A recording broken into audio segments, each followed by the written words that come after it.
કે મને વિશ્વાસ હતો કે હું પરેડમાં પીએચડી કરી શકીશ. કોર્સ કરવો એટલે એક પીએચડીને બરાબર કહેવાય છે. અને એ કોર્સ કરવા માટે હું બેંગ્લોર ગયો. 2 મહિનાની ટ્રેનિંગ 9 મહિનાની ટ્રેનિંગ કરતાં વધારે હોય છે. 13 કિલો વજન ઓછો થઈ ગયો તો 2 મહિનાની અંદર 13 કિલો વેટ. અને ત્યાં 90 જણાની બેચની અંદર ઓનલી 4 જણ પાસ થયા. હું સેકન્ડ હતો, 4 જ જણ પાસ થયા. અને ત્યાંથી રિટર્ન નલકટા જોઈન કરી 8 મહિનાની અંદર, ખાલી 8 મહિનાની અંદર તરત જ તાત્કાલિક પોસ્ટિંગ આવી ગયું.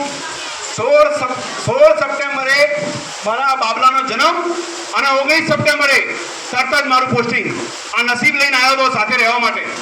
તરત જ 16 સપ્ટેમ્બરે આનો જન્મ અને 19 સપ્ટેમ્બરે મારું પોસ્ટિંગ. 3 દિવસની અંદર હું સીધો જ ગ્વાલિયર ખાતે ટેકનપુર અમારા બીએસએફની આખી એકેડમી છે, જો ઓનલી ઓફિસર્સ ટ્રેનિંગ ચાલુ છે, જવાનો માટેની ટ્રેનિંગ નહીં, ઓનલી અધિકારીઓને ટ્રેનિંગ આપવાની. એ ટ્રેનિંગ દરમિયાન મેં 4 વર્ષ ત્યાં વિતાયા વિથ ફેમિલીને જોડે લઈ ગયો હતો. તો રહેવા માટેની સુવિધા દરેક વસ્તુ મળી હતી. આ લોકોને ઘરે શિફ્ટ કર્યા અને હું ગયો નવરંગપુર, ઓડિશા.